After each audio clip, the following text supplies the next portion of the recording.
Let's talk about the Baltimore Ravens' top 5 needs heading into the offseason. Number 5, Tony. Number 5, I would say, would be running back. The Ravens have done a nice job without J.K. Dobbins. They brought in Keaton Mitchell, who did a nice job until he got injured.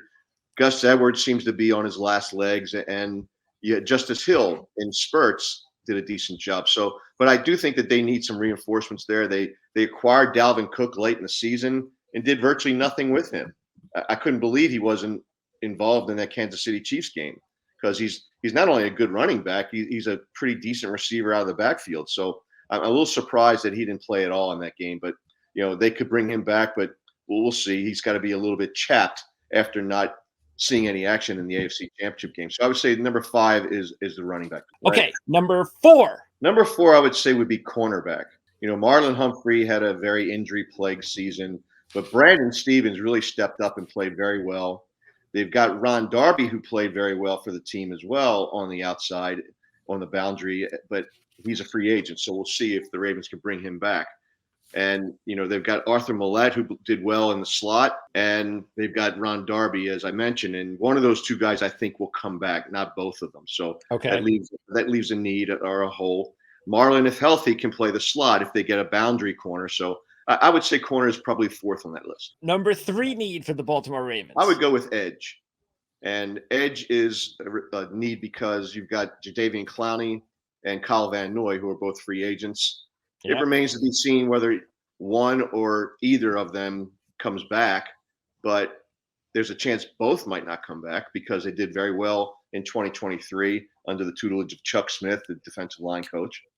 But they've earned bigger paychecks than what they made in Baltimore. Just to put it in perspective, Tyus Bowser, he's got a $5.5 million cap figure heading into 2024.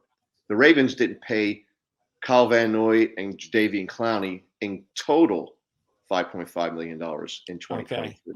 They're due for some raises, and it remains to be seen if the Ravens are going to have the cap room to be able to give those guys those raises. All right, we're down to the top 2 needs. Offensive line. You got Morgan Moses, who is aging on the right side, did a decent job in 2023. You've got Ronnie Stanley, who hasn't performed to the level of his contract, and that's been a couple of years. He's had some nagging injuries that have prevented him from being the guy that he was before signing that contract.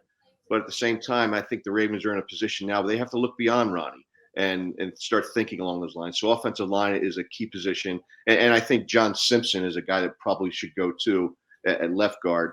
They're working on a deal to try to keep Kevin Zeitler, but left guard could be an issue for the team too. And they've got some guys that were rookies that didn't play much in 2023 that could fill that slot. But I think offensive line is a key need for the team. Team need number 1. One is wide receiver, and it seems to be a rite of passage for the Ravens to have that as a top need.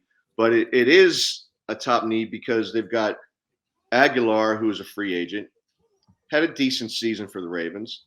OBJ, that's a tough one to call. He made a lot of money in 2023, didn't really perform to the level of that pay. But there were some benefits of having OBJ in the locker room. He's a real leader. And so I think there's some value in that. But I think moving forward, he's got to be more productive to have that kind of number. And it remains to be seen if the Ravens can afford that kind of number. So, and then you move on to Zay Flowers. Zay Flowers, he's got this domestic violence issue hanging over his head. It hasn't been resolved yet. We don't know if he's guilty, if he is guilty.